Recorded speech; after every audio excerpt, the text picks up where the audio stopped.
Hey, what's up you guys, and welcome back to my channel. So for today's video, as you can see by the title, today is From Under the Cork Tree, Fall Out Boy's second studio album. I'm so excited to be giving this a nice review. This album, Fall Out Boy's second studio album, From Under the Cork Tree. This was their first album done on a major label. They were super nervous about this album. They weren't sure which direction they wanted to go in with their sound. Obviously, they took some ideas from Take This to Your Grave, but also kind of had a new sound. And, I mean, we've heard this every album cycle. Fall Out Boy's new sound. It all started with this album, Fall Out Boy's new sound. This was a lot more pop punk, as the other album was a little bit more just punk, if you know what I'm saying. Like, this one had a little bit more pop moments on it. But pop moments for now, not so much pop moments for back then. The second single they released off this album, Dance Dance. People nowadays would consider that a complete pop song. It wasn't back then, though. And Patrick likes to stress that. Dance Dance is actually one of Patrick's favorite songs that he's ever written. Like, ever. Which is pretty crazy, considering Patrick's written so many amazing songs in his career. But Dance Dance is his favorite. He feels like that it is the best thing he's ever done in his career, which is awesome. But let's go to their first song released off this album, Sugar We're Going Down. I think everybody in the world knows Sugar We're Going Down. Even if you're not a Fall Out Boy fan, everybody knows Sugar We're Going Down. As soon as the first drum hits, everybody knows that Sugar We're Going Down. You know, old fans, new fans, casual fans, people who aren't even fans, they all know Sugar We're Going Down. Sugar We're Going Down is debatably the song that, if it would not have happened, Fall Out Boy would not have had a successful music career. Not so much successful, but a mainstream successful music career. That can be debated, but I think we all know deep down that that is true. Sugar Going Down is what made them break out of the underground scene. So this came out while Fall Out Boy was on Warped Tour. They were kind of like a small, not small, like they still had a good amount of fans at this point, but they weren't as big. They weren't playing main stage at Warped Tour. And when this came out, all of a sudden, it was almost like an overnight thing for them. Like, they started getting more and more fans. They started becoming more and more well-known just at all. Like, people would know things about them. People would wait for them. People would line up, you know, outside their buses. And it was completely, like, shocking and new for them. Like, they did not know what was going on. They did not know what was happening. This was their first, like, peek into real fame. And I think, you know, it kind of freaked them out a little bit. But then they realized that they didn't, like, because they were on Warped Tour and they didn't realize that this album was completely blowing up. Sugar We're Going Down is completely blowing up. Which is just, it's just crazy. Like, basically one song blew up their whole career. Insane. One album blew up their entire career. So obviously this means a lot to them.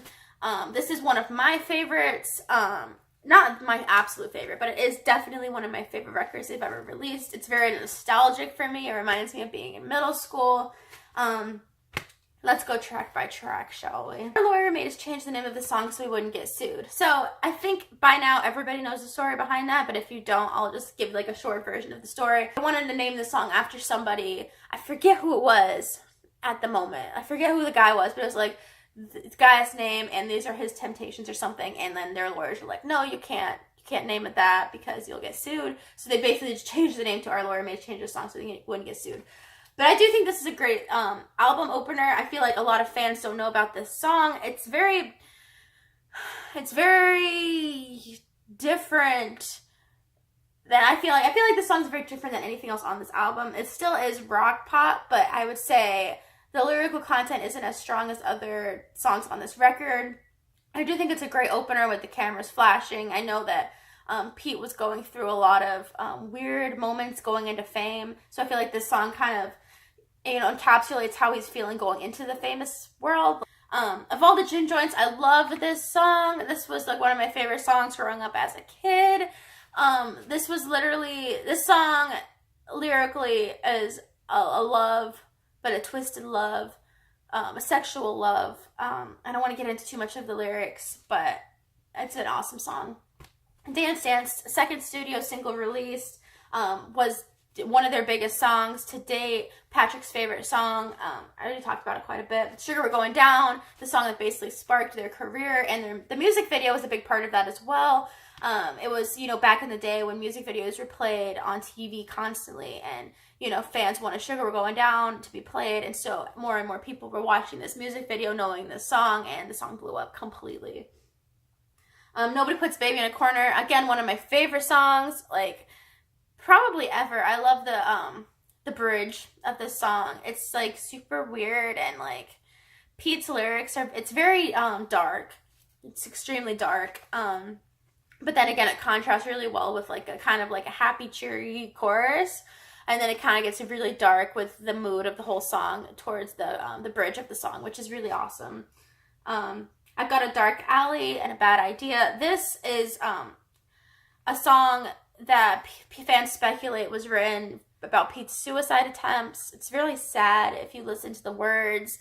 Patrick sings it so beautifully, so you can kind of feel the emotion that Pete's feeling through Patrick, which is really cool because, you know, I feel like you can't do that unless you're best friends with somebody. We all know that Pete and Patrick are best friends, so he was able to know how Pete was feeling singing that song. It's a very beautiful song. I love it so much. I wish that they'd kind of play it live. I don't think they've ever played it live. I've never seen a video of it live. It's probably very emotional for Pete to play live. 7 Minutes in Heaven, Brendan Urie is featured on this song as background vocals. I don't know if anybody knows that, but it's pretty cool. Not one of my favorites on this album. I feel like this one kind of gets lost with all the other great songs, but it's still a good song. I do enjoy it. Sophomore Slump, a big fan favorite for a lot of people. It's a beautiful song. Lyrically, it's breathtaking. The best part of Believe is the lie. Like, Pete, you're so beautiful. You're such a beautiful poet. Champagne for my real friends, real pain for my sham friends. Like, that's just an awesome title. Like, again, another beautiful song. I Slept with Somebody in Fall Out Boy. I want to hear this song live again so bad. Like, I know they played it overseas a few times, but I want to hear it in the U.S. Please, Fall Out Boy, play it again live. This is probably one of my favorite songs off this album. It's just a killer rock song. You can see, like, they used a lot of this song on Infinity on High later on. I love it. I love the screaming that Pete does. It's such a great song. Little Less 16 Candles, another big single to come off of this record, and a really long music video about vampires, which is awesome, super cool.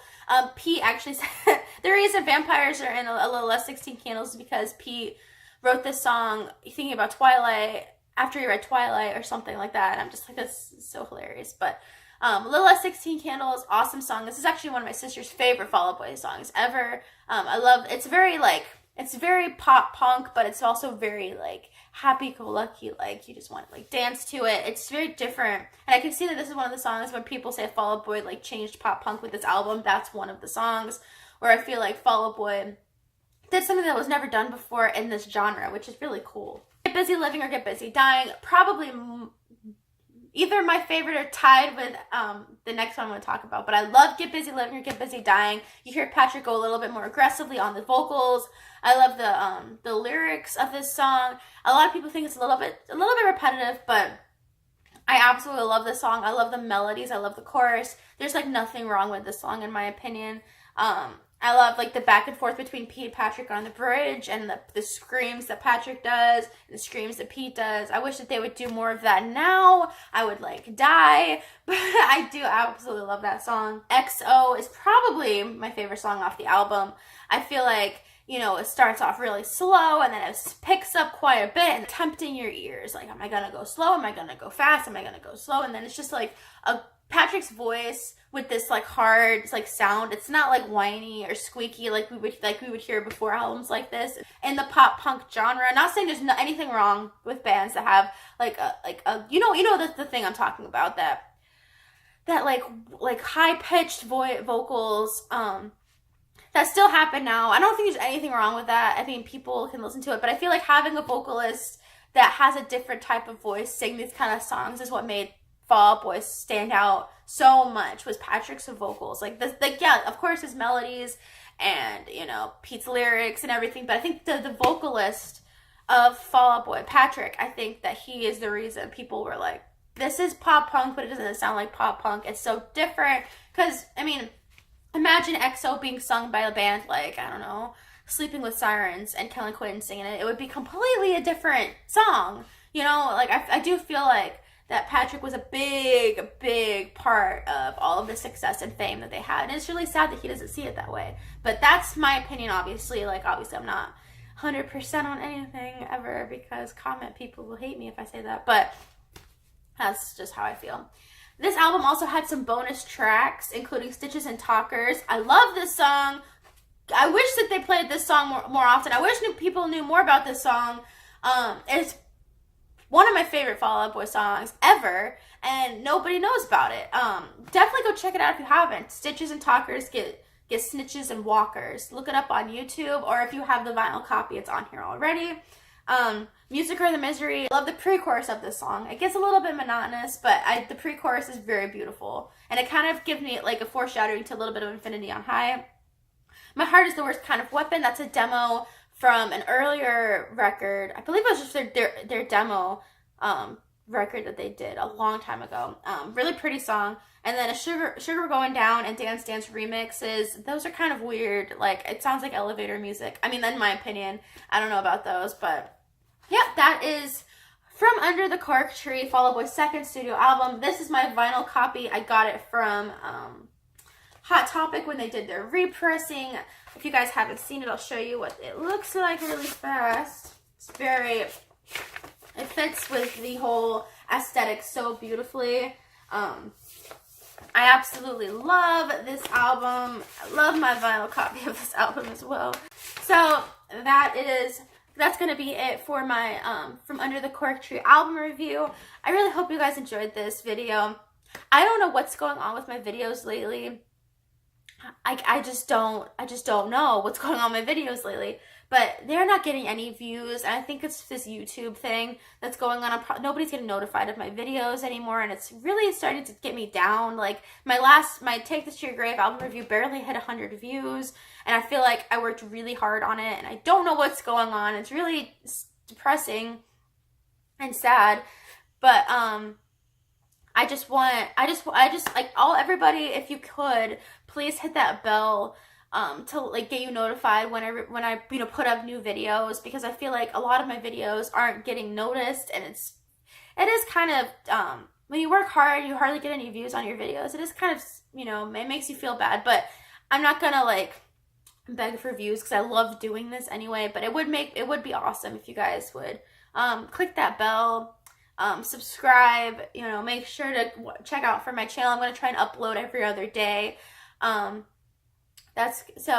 not trying to be like that person or anything like that, but it is kind of like depressing when, my videos don't get noticed by my subscribers. But anyway, so if you enjoyed this video, please give it a thumbs up to let me know. Subscribe to the channel if you're new.